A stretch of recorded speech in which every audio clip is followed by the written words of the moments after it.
Charles Berling a interprété Robert Badinter dans un téléfilm qui s'appelait L'Abolition. Et vous vous êtes engagé, Charles, auprès de la FIDH pour l'abolition de la peine de mort. La FIDH, ça sert à quoi, en quelques mots, pour vous?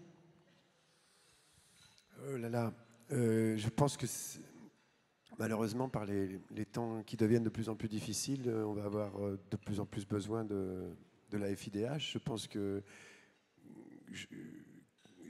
quand j'ai découvert la FIDH, j'ai vu que d'abord il s'agissait de personnes extrêmement différentes, de toutes origines, d'horizons très divers, et qui étaient là pour les mêmes raisons, c'est-à-dire défendre ce qui me semble être la base même de nos vies, c'est-à-dire la dignité la plus essentielle, la plus élémentaire, le droit de vivre, et le droit, comme le disait tout à l'heure Robert, je pense qu'on est dans une génération qui va voir des choses s'empirer, et il va avoir de plus en plus besoin de la FIDH. Donc c'est pour ça que je ne me lasse pas de défendre la FIDH comme nous tous ici, que je les remercie pour le travail qu'ils font. On vient d'entendre cette Syrienne qui parlait, et c'est plus que bouleversant, puisqu'il ne faut jamais lâcher il ne faut jamais lâcher la démocratie, ni la liberté, ni ce en quoi nous croyons. Donc je crois que nous sommes tous ici pour ça.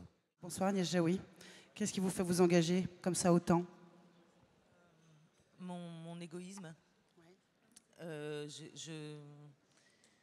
En fait, à chaque fois que je viens soutenir la FIDH et à chaque fois que je me renseigne sur leurs actions, je rencontre des gens qui me refont comprendre ce que c'est que la dignité, le sens de la vie, le sens de la justice et de la lutte.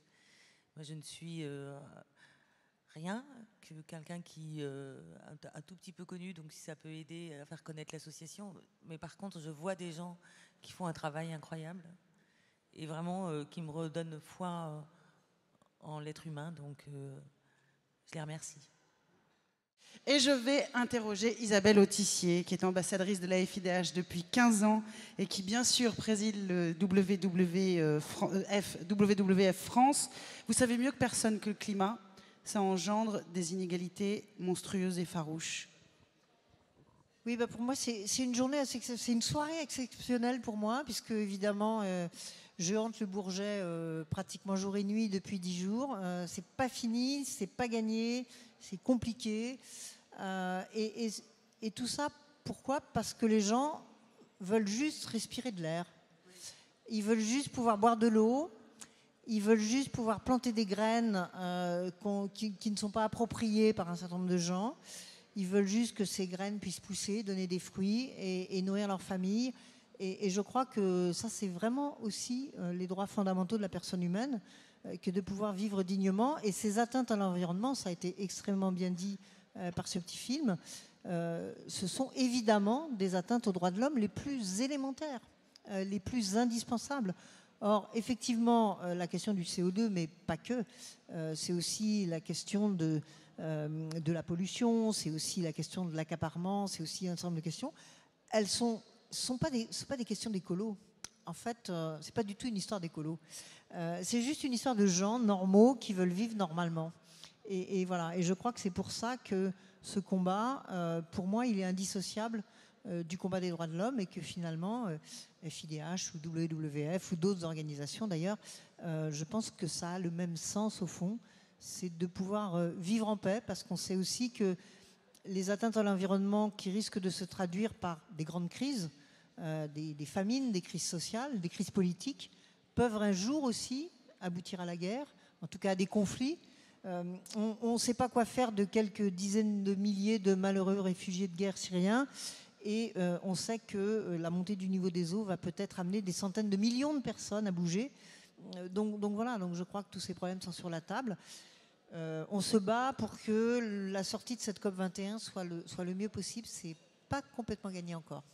Il y a de très nombreuses personnalités qui sont présentes ce soir. En particulier le rapporteur spécial des Nations Unies pour les défenseurs des droits de l'homme, Michel Forst. Bonsoir Michel, merci d'être là. Bonsoir. Les idées, c'est important. Les actes aussi, c'est important. La FIDH, c'est les deux? Alors oui, la FIDH, c'est les deux. Et si je voulais résumer en 2 minutes, si vous me les donnez, les raisons pour lesquelles la FIDH est importante pour le mandat. J'en ai choisi 3 raisons en fait. Il y en aurait des centaines. La première, elle est fondée dans l'histoire, c'est que ce mandat de rapporteur spécial des Nations Unies n'existera pas sans le combat de la FIDH, qui a contribué à mettre à jour, mettre à nu les atteintes aux droits dont étaient victimes les défenseurs, et à mettre au fond en scène le concept même de défenseur. Et donc sans la FIDH, ce mandat n'existerait pas, je ne serais pas ce soir avec vous. La deuxième raison est une raison permanente. Elle est que sans les informations produites par la FIDH, sans la recherche inlassable produite par la FIDH, eh bien, le travail que je mène serait inutile parce que 80-90% de mon information vient des ONG et la FIDH fait partie avec Amnesty et d'autres des ONG sur lesquelles je fonde mon action. Et la troisième se plonge maintenant dans le projet dans le futur, c'est que le mandat que j'occupe est un mandat qui est dangereux, qui est attaqué, non pas physiquement par des personnes, mais par des États qui souhaiteraient abolir, anéantir ce mandat qui a été créé et qui a été efficace pendant tant d'années. Et sans le soutien inlassable et l'audace de la FIDH et d'autres, eh bien, toutes les voies que j'espère explorer pour faire de ce mandat quelque chose d'efficace seraient mises à mal et les États essaieraient de ruiner ce mandat. Et j'ai besoin de la FIDH, d'Amnesty et d'autres pour m'aider à mener à bien ce combat. On va se tourner du côté de la philosophie, parce que Raphaël Enthoven est là, et que dans ces temps un peu difficiles, la culture et la philosophie, ça aide. Lire un livre, d'ailleurs, je vous recommande, c'est très agréable. Et ça met de l'air dans la tête, ça fait beaucoup de bien. Qu'est-ce que vous leur dites aux gens qui sont là ce soir, Raphaël? Get up, stand up? Non, je leur dis que le pire danger, le seul danger, la seule chose que les gens aient à craindre, c'est la bonne conscience. Que c'est très facile de donner une fois, de sortir un soir, d'aller dîner, et de rentrer chez soi et de dormir tranquille. Rien n'est plus facile que de faire ça, en fait. Le problème d'une initiative comme celle-là, c'est qu'elle, ça n'est pas qu'elle éveille des vocations, c'est qu'elle les endorme aussi en produisant de la bonne conscience. Donc il faut se méfier de ça. C'est-à-dire que c'est la vigilance, c'est comme la citoyenneté. Il ne suffit pas d'aller voter pour être citoyen, il ne suffit pas d'être vigilant un soir. Voilà. Donc il faut éviter cette ambivalence, ces grands rendez-vous. Parce que tout le monde est heureux d'être là et il y a aussi une grande faculté d'oubli qui se développe après. Donc voilà, ne pas perdre la mémoire de la raison pour laquelle on se trouve ici. Si j'avais quelque chose à dire, c'est ça. Vous le dites très bien. Il s'appelle Daniel Herrero, on le reconnaît facilement parce qu'il a un bandeau rouge dans les cheveux.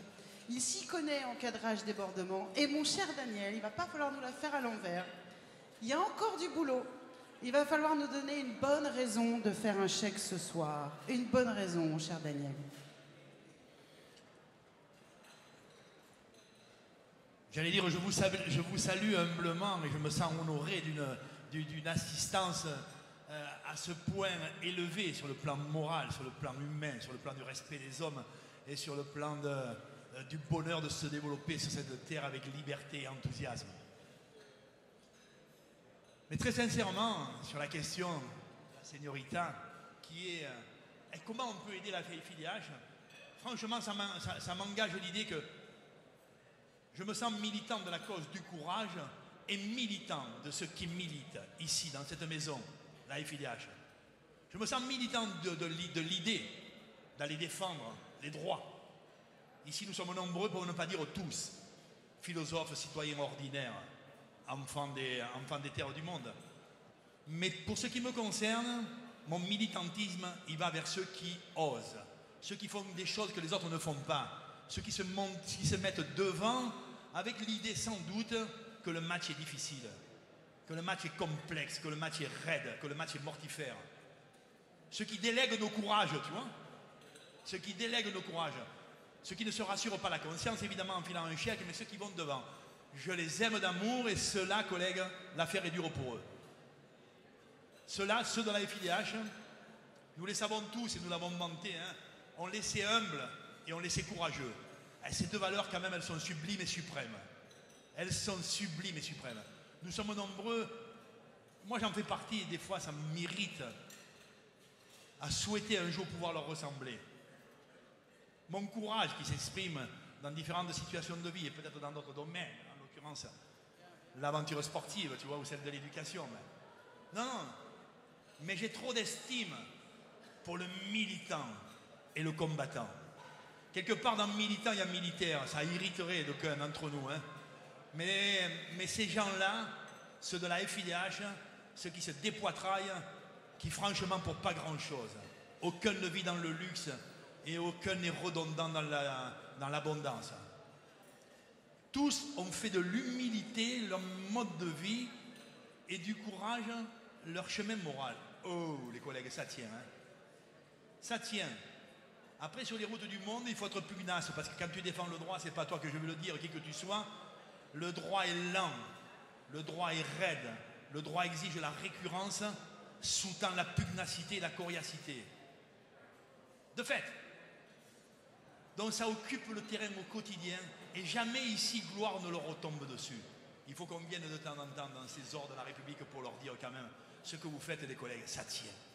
Voilà, moi je suis militant des hommes et des femmes de la FIDH. Ce sont mes frères, j'aimerais pouvoir leur ressembler.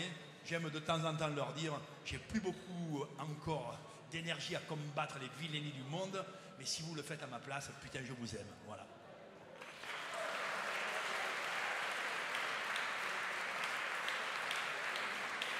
Daniel Herrero. Le grand Daniel Herrero.